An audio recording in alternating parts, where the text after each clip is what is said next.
Are you enjoying your own focus? Are you enjoying how life comes to you? Sometimes you say at you. Life comes to you in response to your vibrational point of attraction, and from that, new determinations are made by you, yes? Are you enjoying how your focused desire keeps happening to you?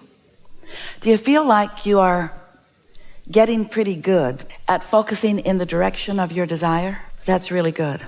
That really is the key to deliberate creation. It's the key to living a happy life, is to be focused in the direction of your desire. We're going to put that into a new term here. At least it's a phrase we haven't offered to you before, and it's the power of non-resisted desire. Oh, the power of non-resisted desire. Someday you'll get some of that. Teasing you a little bit, but mostly you don't have non-resisted or unresisted desire. You have desires that you resist with beliefs. In other words, I want more money, but where I stand right now financially is so in my face. So I have a desire for more money in an experience of not enough. So would you call that non-resisted desire or resisted desire? I have a desire for an improved relationship with this one or that one, but I have this reality of what the relationship currently is. So does that seem like an unresisted desire? Or is it a desire that is sort of muted by reality? So you must be wondering, well, then I guess we're doomed, because reality is sort of obvious. In other words, the phone rings, people drop by. I've got a computer and a smartphone. So it is not a simple thing for you to have non-resisted desire, because reality keeps messing with it. Now, it doesn't need to mess with it. You could get so focused.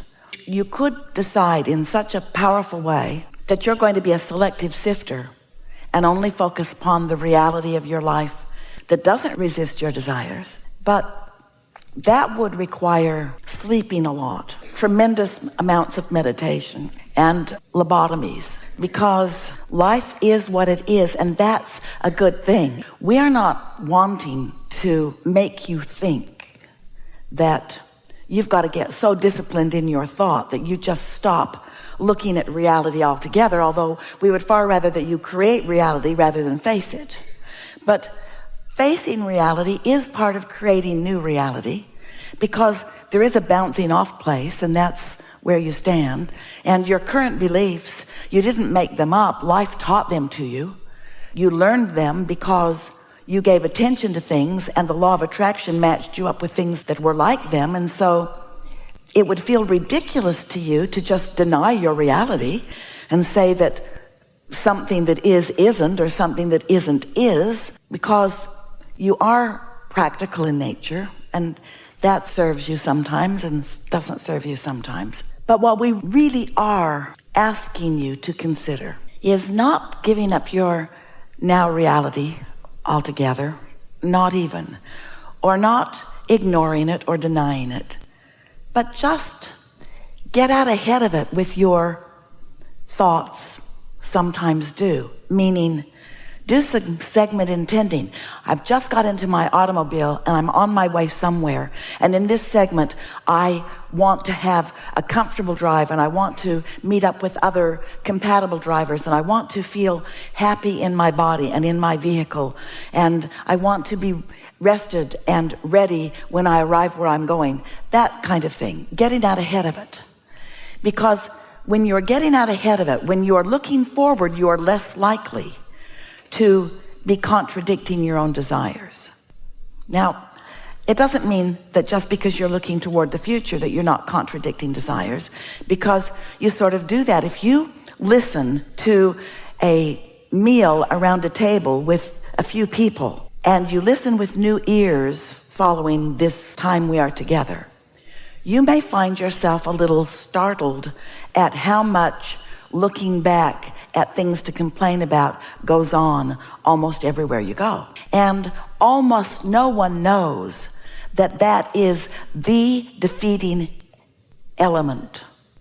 That is the opposite of discovering the awesome power of non-resisted focus. We've been saying to you for a while, you've been listening to us for a while, we've been saying to you for a while that one who is connected to source energy, we've said it in a few different ways, one who's connected to the stream, one who is in the vortex, one who's tuned in, tapped in, turned on, one who's under the influence of source, all of those things meaning the same thing. One who is connected to source energy is more powerful than millions who are not. That is a non-resisted thought, and we want you to discover for yourself the power of non-resisted thought, because we love you so much, you just hardly ever do it. You are so objective with your thoughts. You are so weighing the pros and the cons and the pluses and the minuses. You're so not wanting to hurt someone's feelings who's standing in a belching of complaint, and you don't want to make waves. And it feels weird to you if you've trained your thoughts into optimism when you are talking or living with a pessimist. We know how that is. And we're not asking you to divorce your pessimist. We're really not. We're asking you to discover the power of focus and influence your pessimistic others into alignment with their own source energy. What we really want for you is that you discover your own power. And until you do, then you're sort of sloppy in your creating. You're creating by default. And then you make up stuff about how it works, because you innately know that things should be going well for you. And when they're not, then you come to flawed conclusions like it's not fair when it always is, or like you're not blessed when you always are, or like you're not good when you absolutely are, or like you're not deserving when you certainly are, or like somebody else is taking advantage when that cannot be. It's attraction, attraction, attraction, attraction, attraction, attraction. It's attraction. It is attraction. It's attraction. It's attraction. It's attraction. It's only attraction. There is no assertion. Therefore, our yelling does not help. It's attraction. It's only attraction. It's only attraction. And you've got to figure out what your point of attraction is. But here's the thing. You are more than this physical body. You are this physical body, and this physical body matters. And you, in this personality that you know as you, is an extension of source energy. And that source energy of which you are an extension is alive and current in your experience, and also has a point of attraction. We call that your inner being. You can call it whatever you want to, but you are an extension of it, and that which you are an extension of is pure positive energy. That which you are an extension of is undiluted, non-resistant focus. So when you in your physicalness are living a moment in time, and you clearly know what you don't want because it felt awful when you lived it, in that moment, you launch an equivalent rocket of desire. That experience, which was unpleasant to you, was a clarifying moment. And in its clarification, you launched a rocket of desire, which this non-physical, undiluted, non-resistant, pure positive energy, powerful part of you received and focused upon. And that's been going on for so long, for more than you have the ability to understand in terms of time. For more than you have the ability to understand in terms of your beingness. That non-resistant part of you is powerful because of the amount of life that has been lived, and what's been sorted and sifted, and what's been decided, and who you really are. And when you hook up with that part of you, you have the same power. The energy that creates worlds flows through your focus. But if you don't utilize it, if you contradict it, if in the moment something happens, when you meet a new friend and you think, I really like you, and you feel that good feeling of love or caring or appreciation, maybe some goosebumps, maybe you want to lick their face, you just feel this attraction to them. That's a moment of empowerment, because you're feeling what your inner being is feeling. In fact, you're letting yourself feel what your inner being is feeling. But then, as you look them over, Esther had lunch with her accountant the other day. They were in a lovely restaurant, and he went to the restroom, and when he came back, he said, oh, there's a couple on their first date sitting over by the bathroom door. And he said, they seem to be hitting it off. And Esther said, I hope they don't tell each other about each other. Because she's heard us say, you get together, you're all bright and shiny, you're all tuned in, tapped in, turned on, you're in your power, you're glowing bright, you're giving the best of yourself to the other, you're seeing the best in the other, and then you say that human thing, tell me about yourself. And so about half an hour later, Esther went to the bathroom, and it was not a pretty sight. Oh, they were getting along. Neither one of them had their inner being along for the ride at that point. She was explaining about her last relationship, and he was looking on with concern. And so if you find a thought and it feels good to you, identify it, isolate it, and try to maintain the vibrational equivalency on it as long as you can. So we say a lot of things, don't we? So when you start with the premise that when you are connected to who you really are, you are powerful. So let's just use that as the basis from which we move forward. And now we want to say to you that what you give your attention to is what you're attracting into your experience.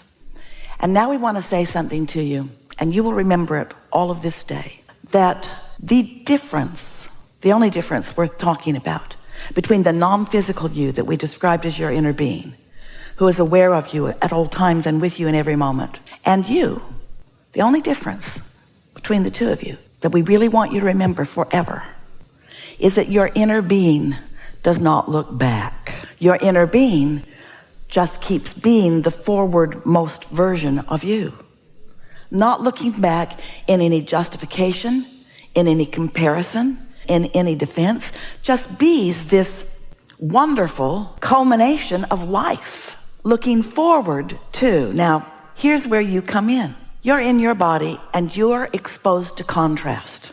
That's a good thing. Doesn't feel so good sometimes to you, but it is a good thing.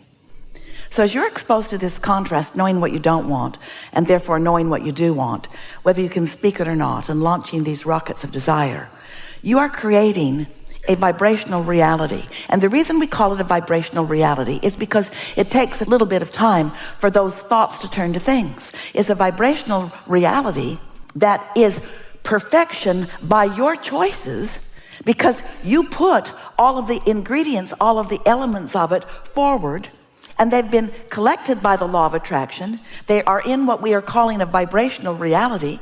This is a vibrational reality that is so real that we named it the Vortex, wrote 2 books about it. We want you to accept the realness of this, and we want you to know that your inner being is there with all of that.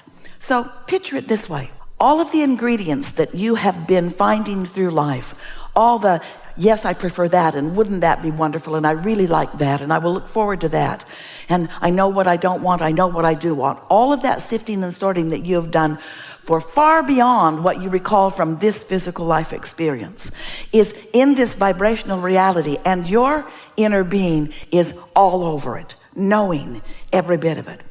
And what that means is, now this is new, we have not said this to you before, but this is your new empowering information. This will take you into the stratosphere in terms of what other people are watching around you. This will put you into a category of creating that is so sublime that others will wonder what your magic is. And it's not magic, it's just a productive application of the law of attraction. It's utilizing the power that is within you to focus it in the direction of the things that you care about. Things for yourself personally, things for others whom you care about, even things that are on a global scale or a universal scale. You have power that you have not been utilizing, and we think that it's a good time to begin utilizing it. So here is this vibrational reality that you have gathered, and you've gathered it incrementally, and let's call it full of ingredients. All right, let's have fun with this. So when you are out ahead of it, meaning you're in that place of non-resisted thought, maybe you're swimming, maybe you're making love, maybe you're meditating, maybe you're basking in the deliciousness of something, and as you are in that state of non-resistance, these ingredients present themselves to you in the form of an idea or an impulse.